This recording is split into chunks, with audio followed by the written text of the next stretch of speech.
പക്ഷേ ഇന്ത്യ പാകിസ്ഥാൻ സംഘർഷത്തിന് ശേഷമാണെന്ന് തോന്നുന്നു ഈ അമേരിക്കയുമായിട്ടുള്ള ഇന്ത്യയുടെ നയതന്ത്ര ബന്ധങ്ങളടക്കം വഷളാകുന്ന രീതിയിലേക്ക് കാര്യങ്ങൾ പോയിക്കൊണ്ടിരിക്കുകയാണ്. റഷ്യയുമായിട്ട് ഇന്ത്യ സഹകരിക്കുന്നതാണ് അമേരിക്കയ്ക്ക് തീരെ രസിക്കാത്തത്. ഇപ്പോൾ റഷ്യയുമായിട്ട് സഹകരിക്കുന്നതിൻ്റെ പേരിൽ ഇന്ത്യക്കെതിരെ വ്യാപാര യുദ്ധം പ്രഖ്യാപിക്കപ്പെട്ടു. പക്ഷേ ഇന്ത്യ റഷ്യയുമായിട്ടുള്ള സഹകരണം തുടരുന്നു. ചൈനയുമായിട്ടും ഇന്ത്യ നല്ല സൗഹാർദ്ദത്തിൽ തുടരുന്നു. അപ്പോൾ ഇനി എന്തായിരിക്കും ഈ ഇന്ത്യ അമേരിക്ക ബന്ധത്തിൻ്റെ ഭാവി ഇനി എന്തായിരിക്കും? അമേരിക്ക ഇന്ത്യ മാത്രമല്ല, മിക്കവാറും ലോകരാജ്യങ്ങൾ ഒരു ഒരു ഒരു വൻകിട ലോക പോലീസായി ചമഞ്ഞ് നടന്നിരുന്ന അമേരിക്കയെ മിക്കവാറും ലോകരാഷ്ട്രങ്ങളുടെ സമുച്ചയങ്ങളൊക്കെ തന്നെ ഒറ്റപ്പെടുത്തി കഴിഞ്ഞിട്ടുണ്ട്. അമേരിക്ക ഇപ്പോൾ ഏതാണ്ട് ഒരു വോയിസ്ലെസ് ആണ്, അല്ലെങ്കിൽ അനാവശ്യമായി ഒച്ച വെക്കുകയല്ലാതെ ആരും ചെവിക്കൊള്ളാതെ പോകുന്നൊരു ശക്തിയാണ്. അമേരിക്കയുടെ ഒരു കാലത്ത് അമേരിക്കയുടെ കൂട്ടുകക്ഷികൾ സഖ്യകക്ഷികൾ എന്നൊക്കെ പറയുന്ന രാജ്യങ്ങളെടുത്തോളൂ, ഇന്ത്യ ചെവിക്കൊള്ളുന്നില്ല. ഇന്ത്യ പണ്ടും ചെവിക്കൊണ്ടിട്ടില്ല. ഇന്ത്യ ഇതിനേക്കാൾ ഗുരുതരമായ പ്രതിസന്ധിയും ഇതിനേക്കാൾ ദുർബലമായ രാജ്യവും ആയിരുന്ന കാലത്ത് പോലും ഇന്ത്യ അമേരിക്കയെ തള്ളിക്കളഞ്ഞിട്ടുണ്ട്. അപ്പോഴും റഷ്യയോട്, അന്ന് ഇന്നത്തെ റഷ്യയല്ല, സോവിയറ്റ് യൂണിയനാണ്. ഇപ്പൊ നെഹ്റുവിന്റെ കാലം തൊട്ട് ഇന്ദിരാഗാന്ധിയുടെ കാലം തുടർന്നു വന്ന ഇതുവരെയുള്ള കാലത്തൊന്നും നമ്മൾ ഏതാണ്ട് അമേരിക്കയും സോവിയറ്റ് യൂണിയനും രണ്ട് ചേരിയായി നിന്ന കാലത്ത്, സാമ്രാജ്യത്വ ചേരിയും സോഷ്യലിസ്റ്റ് ചേരിയും എന്നൊക്കെ വിളിക്കപ്പെട്ട് ലോകരാഷ്ട്രങ്ങൾ കൃത്യമായി തന്നെ ഏതാണ്ട് ഏറെക്കുറെ രണ്ട് ചേരിയായി നിന്ന കാലത്ത് അവരെ രണ്ടു കൂട്ടരോട് നമ്മൾ പറഞ്ഞു നമ്മൾ ചേരിയാണ്, ഞങ്ങൾ രണ്ടിടത്തും ഇല്ല, രണ്ടിനോടും സമദൂരമാണ് എന്നൊക്കെ പറഞ്ഞെങ്കിലും ഈ ഒറ്റപ്പെട്ട് നിൽക്കുന്നവനെ, വേറിട്ട് നിൽക്കുന്നവനെ അപായപ്പെടുത്തുമെന്ന് തോന്നിയ ഘട്ടങ്ങളിലൊക്കെ നമ്മൾ സോവിയറ്റ് യൂണിയനോടാണ് സഹായം തേടിയത്. സോവിയറ്റ് യൂണിയൻ്റെ ഒരു സഹോദര രാജ്യമായി നമ്മൾ നിന്നിട്ടുണ്ട്. ആ നിലപാട് ഇപ്പോഴും തുടരുന്നു എന്നുള്ളതാണ്. ഇപ്പോൾ മോദി ആ നിലപാടിൽ നിന്ന് വ്യതിചലിക്കുന്നു എന്ന് നമുക്ക് ഇടക്കാലത്ത് തോന്നിയിരുന്നെങ്കിൽ പോലും മോദിക്കും മറിച്ച് നിലപാടെടുക്കാൻ പറ്റാത്ത അവസ്ഥയുണ്ട്. കാരണം അമേരിക്ക മാറിയിരിക്കുന്നു എന്നാണ് കാര്യം. ഒന്നാമത്തെ കാര്യം, അമേരിക്ക ദുർബലമായിരിക്കുന്നു. രണ്ട്, അമേരിക്ക ആഭ്യന്തരമായ വലിയ എതിർപ്പ് നേരിടുന്നു. മൂന്ന്, അമേരിക്കയെ സഖ്യകക്ഷികൾ മുഴുവൻ തള്ളിക്കളഞ്ഞിരിക്കുന്നു. അല്ലെങ്കിൽ അമേരിക്ക സഖ്യകക്ഷികളെ മുഴുവൻ പിണക്കിയിരിക്കുന്നു. അമേരിക്കയുടെ കൂടെ ഇപ്പോൾ UK ഇല്ല. പണ്ട് നമ്മൾ US പറഞ്ഞാൽ ഉടനെ പറയുന്ന രാജ്യം UK ആണ്. അമേരിക്കയുടെ കൂടെ US ഇല്ല, ഇപ്പോൾ ഫ്രാൻസ് ഇല്ല, ഇപ്പോൾ ബ്രിക്സ് രാജ്യങ്ങളൊന്നുമില്ല. G7 തന്നെ ഫ്രാൻസ് ഉൾപ്പെടെയുള്ള രാജ്യങ്ങൾ വേറിട്ട് അമേരിക്കക്കെതിരായി ശബ്ദിക്കുന്നു. അമേരിക്കയുടെ ആഗോള നയങ്ങൾക്കെതിരായി നിലനിൽക്കുന്നു. ഇപ്പോൾ ഈവൻ ഇസ്രായേൽ പോലും അമേരിക്കയ്ക്ക് ചെവി കൊടുക്കുന്നില്ല. അമേരിക്ക ഇസ്രായേൽ പക്ഷത്താണ് എന്നൊരു ധാരണ ഈ അറബ് രാജ്യങ്ങൾക്കൊക്കെ ഉണ്ടെങ്കിൽ പോലും ഇസ്രായേൽ അറബ് രാജ്യങ്ങളെ ചേർത്ത് പിടിക്കുമ്പോഴും തള്ളിക്കളയുന്ന അമേരിക്കയാണ്. ഇതാണ് ചിത്രം. അതുകൊണ്ട് അമേരിക്ക സ്വയം തിരിച്ചറിയേണ്ട ഒരു സമയമാണ്. എന്തുകൊണ്ട് അമേരിക്കയെ എല്ലാവരും ഉപേക്ഷിക്കുന്നു? അതുകൊണ്ട് അമേരിക്ക ഇനി കുറെ കൂടി ഉദാരമായ ജനാധിപത്യത്തിനും ലോക സമാധാനത്തിനും, ലോകത്ത് മുഴുവൻ കലാപം ഉണ്ടാക്കുക, അതിനുവേണ്ടി ആദ്യം കലാപം ഉണ്ടാക്കാൻ പണം കൊടുക്കുക, അത് കഴിഞ്ഞിട്ട് ആയുധ കച്ചവടം നടത്തുക, അത് കഴിഞ്ഞിട്ട് അവിടെ വാർ ഉണ്ടാക്കുക, എന്നിട്ട് ആ വാറിൽ നശിച്ചു പോയ രാജ്യങ്ങളെ പുനർനിർമ്മിക്കാനുള്ള കരാറെടുക്കുക. ഇങ്ങനെ ലോകത്തെ നശിപ്പിച്ച് ലാഭം ഉണ്ടാക്കിയിരുന്ന ഒരു രാഷ്ട്രമാണ് അമേരിക്ക. ആ ചിത്രം ലോകത്തിന് മുമ്പിലുണ്ട്. അതിൻ്റെ പേരുള്ള വലിയ എതിർപ്പ് അമേരിക്കയിൽ തന്നെ ഉയരുന്നുണ്ട്. ഈ രണ്ടാം വരവോടുകൂടി എക്സ്പോസ്ഡ് ആയിരിക്കുന്നു അമേരിക്ക. ഇപ്പൊ ട്രംപിന്റെ രണ്ടാം വരവ്. ഒന്നാം വരവിൽ അദ്ദേഹം വലിയ പരിക്കില്ലാതെ പോയിരുന്നു. പക്ഷേ രണ്ടാം വരവിൽ അദ്ദേഹം എക്സ്പോസ്ഡ് ആയി. ഇദ്ദേഹം ഇത്രയൊക്കെ ഉള്ളൂ എന്ന് അദ്ദേഹത്തിന്റെ രാജ്യക്കാർക്കൊന്നും. നിരന്തരമായ സമരങ്ങളാണ് അമേരിക്കയിൽ ട്രംപിനെതിരായിട്ട്. ഒപ്പം അദ്ദേഹത്തിന്റെ സഖ്യകക്ഷികൾ മുഴുവൻ അദ്ദേഹത്തെ തള്ളിക്കളയുകയാണ്. മൂന്ന്, അദ്ദേഹം ചെന്ന് സമാധാനം പറഞ്ഞിടത്തൊക്കെ യുദ്ധം തുടരുകയാണ്, കൂടുതൽ വാശിയോടെ. അപ്പോൾ ആലോചിച്ച് നോക്കൂ, റഷ്യയോട് ഇന്ത്യ ഐക്യപ്പെടുന്നു. എന്താ ഇത്രയേറെ കെറിവ് വരാൻ കാരണം? റഷ്യയോട് പോയി പറഞ്ഞു യുദ്ധം നിർത്താൻ. കേട്ടില്ല അവര്. കാരണം റഷ്യക്കറിയാം ഇത് വെറും വാക്കാണ്. അപ്പുറത്ത് യുക്രൈനും ആയിട്ട് ഇവരുണ്ടാക്കുന്ന നിലപാട് എന്താണ്, ധാരണകൾ എന്താണ്, കരാർ എന്താണ് എന്നൊക്കെ അറിയാം. അതുകൊണ്ട് അമേരിക്ക എന്താണെന്ന് ലോകത്തിന് ബോധ്യപ്പെടുന്നു എന്നാണ് നമ്മൾ മനസ്സിലാക്കേണ്ടത്. പക്ഷേ രാഷ്ട്രീയ ചിത്രം വ്യക്തമാണ്. അമേരിക്ക രാഷ്ട്രീയമായി ദുർബലപ്പെടുന്നു.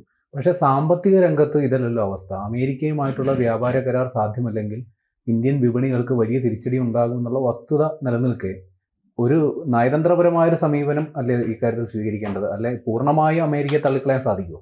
എനിക്ക് തോന്നുന്നു ഈ വ്യാപാര കരാറുകളുടെ കാര്യത്തിൽ നമുക്ക് യാഥാർത്ഥ്യ ബോധത്തോടെ തന്നെയാണ് മോദി ഗവൺമെന്റ് മുന്നോട്ട് പോകുന്നത് എന്ന് വേണം. ഇപ്പം ഈ ട്രംപ്, നമ്മളിപ്പോൾ മോദി ഗവൺമെന്റിനെ വിമർശിക്കുന്നത് എന്താ? ട്രംപ് വായിൽ തോന്നിയതൊക്കെ പറഞ്ഞു കടന്നിട്ടും ഇന്ത്യ എപ്പോഴും എൻ്റെ ചൊൽപ്പടിയിലാണ്, പാകിസ്ഥാനെ ഇന്ത്യയും വരച്ച വരയിൽ നിർത്തിയിട്ട് ട്രൂസ് കൊണ്ടുവന്നത്, ഈ വെടിനിർത്തൽ കൊണ്ടുവന്നത് ഞാനാണെന്നൊക്കെ പറഞ്ഞു നടക്കുമ്പോഴും ഇന്ത്യ ഗവൺമെന്റ് എന്താണ് ചാടിക്കേറി അവരെ ആക്ഷേപിക്കാത്തതെന്നുള്ളത്. അത് ഇപ്പോൾ പ്രേമം പറഞ്ഞ ഈ യാഥാർത്ഥ്യബോധം കൊണ്ടാണ്. കാരണം നമുക്ക് രാഷ്ട്രീയമായി മാത്രം വിജയിച്ചാൽ പോരാ, സാമ്പത്തികമായി കൂടി അതിജീവനം വേണം. ആ ഒരു ബോധമുണ്ട്. അതുകൊണ്ടാണ് ഒരു പക്ഷേ എനിക്ക് തോന്നുന്നത് UK-യുമായി അടുത്ത കാലത്ത് ഉണ്ടാക്കിയ കരാർ, അടുത്ത കാലത്ത് അത് വിമർശനങ്ങളൊക്കെ ഉണ്ട്, പക്ഷേ എങ്കിൽ പോലും അമേരിക്കയുമായുള്ള നമ്മുടെ വ്യാപാര കരാറുകളെ റീപ്ലേസ് ചെയ്യാവുന്ന മട്ടിൽ അല്ലെങ്കിൽ പകരം വെക്കാവുന്ന മട്ടിൽ ബദൽ കരാറുകൾക്ക് ലോകം മുഴുവൻ സാധ്യത തുറന്നിട്ടുണ്ട്. അമേരിക്ക ഭയപ്പെടുന്നത് റഷ്യയുമായുള്ള കരാറുകൾ നമ്മൾ കുറെ കൂടി ശക്തിപ്പെടുത്തുന്നു എന്നതാണ് ഒന്ന്. രണ്ടാമത്തെ കാര്യം, ഈ ചൈനയുമായി ഇന്ത്യക്കുള്ള ശത്രുതയുണ്ടല്ലോ, അല്ലെങ്കിൽ ചൈനക്ക് ഇന്ത്യയോടുള്ള ശത്രുത, അത് എങ്ങനെയൊക്കെ പെരുപ്പിക്കാമോ എന്ന് അമേരിക്ക ശ്രമിച്ചിട്ടും വളരെ നയപരമായ സമീപനമാണ്. ഒരു പക്ഷേ ഒരു കുറച്ച് വെയിറ്റ് ആൻഡ് സീ സമീപനമാണ്. ഇപ്പോൾ ചൈന പ്രകോപനം ഉണ്ടാക്കുന്നുണ്ട് ഇന്ത്യയോട് പലപ്പോഴും. ഇപ്പോൾ പഹൽഗാം ആക്രമണത്തിൽ പോലും ചൈനീസ് ആയുധങ്ങളാണ് പാകിസ്ഥാൻ തീവ്രവാദികൾ ഉപയോഗിച്ചത്. അപ്പോൾ പാകിസ്ഥാന്റെ പക്ഷത്ത് ചൈന വളരെ കൃത്യമായി പക്ഷം ചേർന്നിട്ട് പോലും ഇന്ത്യ രാഷ്ട്രീയം എന്നതിലേറെ എപ്പോഴും നമ്മുടെ സമ്പദ്ഘടന, നമ്മുടെ രാജ്യത്തിൻ്റെ ഈ സാമ്പത്തികമായ ഭദ്രത, അതൊക്കെ മുൻതൂക്കം കൊടുക്കുന്നുണ്ട്. അതുകൊണ്ടാണ് അമേരിക്കയോടും ചാടിക്കേറിയ ഒരു കലാപത്തിന് പോകാത്തത്, ചൈനയോട് നേരിട്ട് ഏറ്റുമുട്ടാൻ പോകാത്തത്. കാരണം എപ്പോഴും നമ്മൾ സമാധാനപൂർണമായ സഹവർത്തിത്വം എന്ന സമീപനം സ്വീകരിച്ചുകൊണ്ട് തന്നെ ഇന്ത്യക്ക് സുരക്ഷിതമായൊരു അകലത്തിൽ ഈ ലോകരാജ്യങ്ങളുടെ മുമ്പിൽ പിടിച്ചു നിൽക്കാമെന്നൊരവസ്ഥ വന്നിട്ടുണ്ട്. അതിൻ്റെ ഒന്നാമത്തെ കാരണം, നമ്മൾ സാമ്പത്തികമായി വളർന്നിട്ടുണ്ട്. ഒരു പ്രധാനപ്പെട്ട കാര്യം, നമ്മൾ സായുധമായി വളർന്നിട്ടുണ്ട്, നമ്മൾ ശാസ്ത്രീയമായി വളർന്നിട്ടുണ്ട്, നമ്മൾ ആണവശക്തി എന്ന നിലയിൽ വളർന്നിട്ടുണ്ട്. ഈ കാരണങ്ങളൊക്കെയാണ്. അതുകൊണ്ട് ലോകത്തെ ചെറുത്ത് പിടിക്കാനാണ് എല്ലാവർക്കും ഇഷ്ടം. പക്ഷെ അപ്പോഴും നമ്മുടെ സമീപനത്തിൽ മാറ്റവും വരുത്തിയിട്ടില്ല. യുദ്ധത്തിന് ഞങ്ങളെതിരാണ്. എന്നാൽ യുദ്ധത്തിൽ ഏറ്റുമുട്ടുന്ന രണ്ട് രാജ്യങ്ങളും ആരായിരുന്നാലും ഞങ്ങളുടെ സഹോദരങ്ങളാണെന്ന സമീപനം സ്വീകരിച്ചു വരുന്നുണ്ട്. ആ നയം കൊണ്ട് ഇപ്പോൾ ചിലർ ചൂണ്ടിക്കാണിക്കുന്നു, അതിൽ എത്രമാത്രം വാസ്തവം ഉണ്ടെന്ന് എനിക്കറിയില്ല. ഇന്ത്യ ഓപ്പറേഷൻ സിന്ദൂർ സമയത്ത് ആക്രമിച്ച പാകിസ്ഥാന്റെ ചില സൈനിക കേന്ദ്രങ്ങൾ അമേരിക്കയുടെ തന്ത്രപ്രധാന സ്ഥലങ്ങളായിരുന്നു എന്ന് പറയപ്പെടുന്നു. അവിടെ അമേരിക്കയുടെ ചില സൈനിക സന്നാഹങ്ങളൊക്കെ തകർക്കപ്പെട്ടു. അപ്പൊ ഇതിന്റെ ഒരു പ്രതികാരം എന്ന നിലയിലാണ് ഇന്ത്യക്കെതിരെ ഇപ്പോൾ ഇത്തരത്തിലുള്ള നിലപാടുകൾ എടുക്കുന്നതെന്ന് പറയും. അങ്ങനെ ഒരു സാധ്യതയുണ്ടോ?